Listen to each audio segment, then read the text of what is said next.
Resiko menghujat kitab suci Alkitab, ya.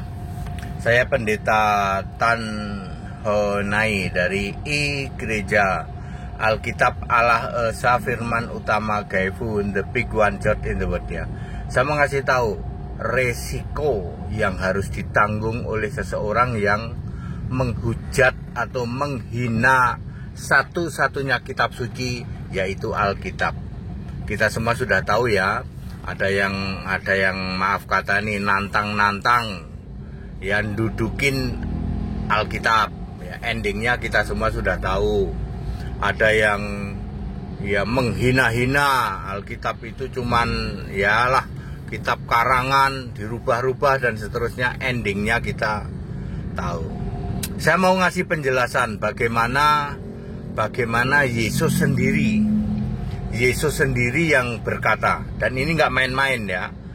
Anda para penghina kitab suci, ya Anda pasti akan mendapat akibatnya, ya.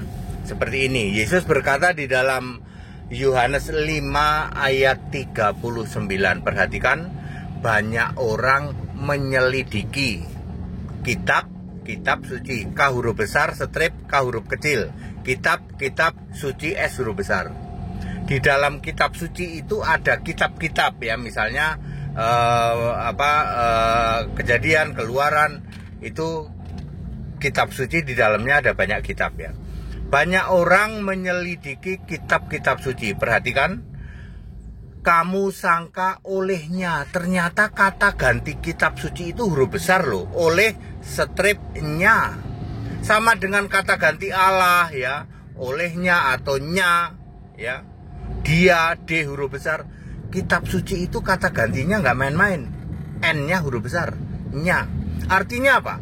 Artinya kitab suci itu betul-betul kitab suci yang tidak boleh Anda hujat, yang tidak boleh Anda hina-hinakan, ya.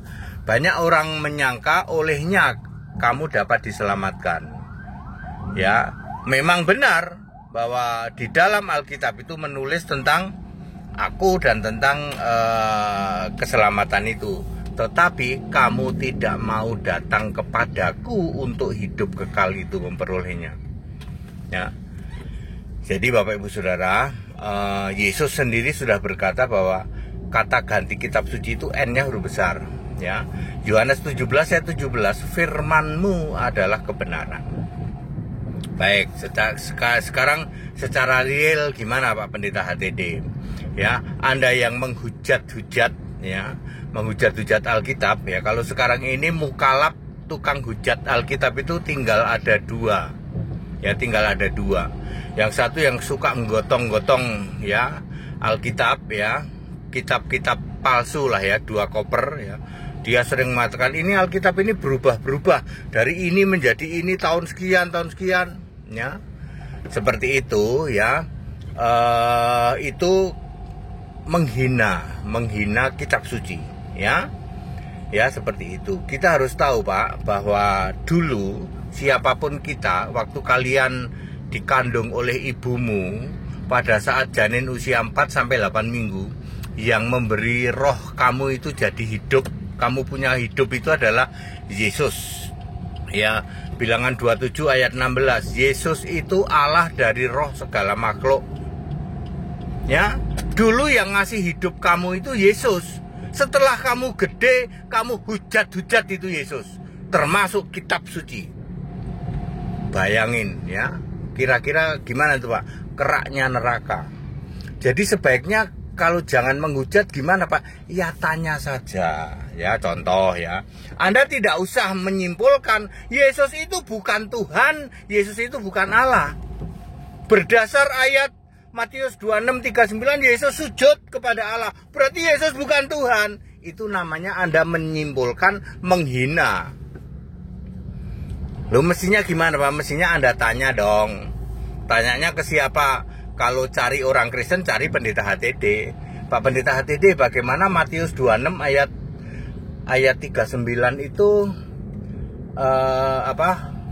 itu Yesus itu Tuhan atau bukan? Maka jawabannya sederhana. Waktu jadi manusia ya Yesus bukan Allah. Makanya Yesus berdoa kepada Allah. Tapi ketika Yesus sudah naik ke surga, Yesus ya Allah itu. Lalu ada ayatnya, misalnya Wahyu 1 ayat 8. Itu yang namanya bertanya menyelidiki. Kalau menyelidiki boleh, tapi menghina tidak boleh. Kalian penghina Alkitab, ya, tinggal tunggu waktu. Alkitab itu satu-satunya kitab suci loh, nggak main-main loh. Kata gantinya saja nya, n-nya huruf besar. Ya, Anda yang bilang Alkitab itu berubah-berubah Pak. Dari dulu tahun segini berubah lagi tahun segini. Itu kitabnya orang-orang Tritunggal. Ya, kalau Alkitab yang murni dan konsekuen yang sekarang ada PLPB, PB-nya ada huruf merah, huruf hitam, bahasa apapun. Ya, nggak usah menghina-hina, cukup bertanya saja. Itu yang disebut menyelidiki. Kalau menyelidiki boleh, ya, silakan Anda selidiki Alkitab, ya. Tidak akan mampu sih. Kalau kita ketawa-ketawa aja, Anda yang menyelidiki Alkitab nggak akan mampu. Alkitab itu kitab suci. Jadi harus pikiranmu itu dibuka oleh Yesus. Pemilik kitab suci yang menurunkan kitab suci adalah Yesus. Ya, makanya Anda harus dibuka pikiran oleh Yesus. Ya, seperti saya misalnya pendeta HTD. 35 tahun saya di Tritunggal, nggak ngerti saya kitab suci, nggak mudeng sama sekali. Sebab saya penyembah Bapa. Coba Anda sembah Yesus, aduh mudah sekali. Ya, saya nggak ngomong kaleng-kaleng. Sampai hari ini, kalau Anda bertanya tentang Alkitab sama pendeta HTD, jawabannya 1 menit. Anda tanya apa saja. Ya, Allah bukanlah manusia Pak, 1 menit tak jawab. Kalau menyelidiki boleh, tetapi kalau menghina-hina tidak boleh ya Bapak-bapak semua. Kalian mukalaf ya, ingat keraknya neraka kau. Ya, makanya para mukalaf nggak berani menyelidiki kitab sendiri, betul nggak? Iya Pak, gugur Pak. Gara-gara tidak ditulis oleh Nabi dan Rasul. Ya, kalau toh kamu menyelidiki Alkitab pun kamu tidak akan bisa. Bahasa saya, otakmu nggak nyampe. Untuk memahami Alkitab, pikiran harus dibuka oleh Yesus.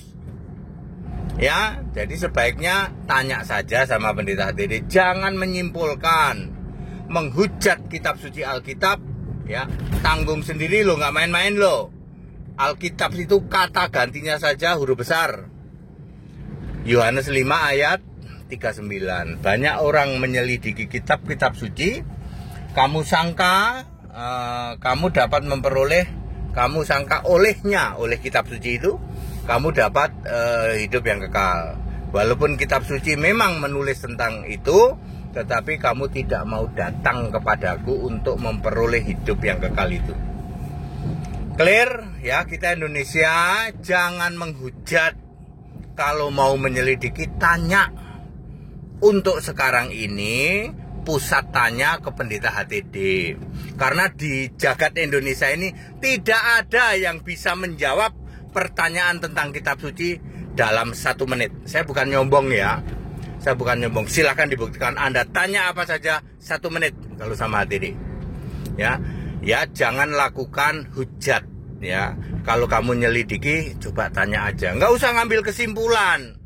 Wong otakmu itu nggak akan mampu memahami Alkitab. Alkitab itu bukan kitab hasil karya sastra, bukan. Ya, itu harus pikiran dibuka mengerti kitab suci. Kita Indonesia, kita Pancasila, toleransi harus. Segala hormat kemuliaan untuk Yesus Kristus, satu-satunya Allah yang benar, Allah segala masa, sebelum segala abad, sekarang sampai selama-lamanya. Haleluya, amin.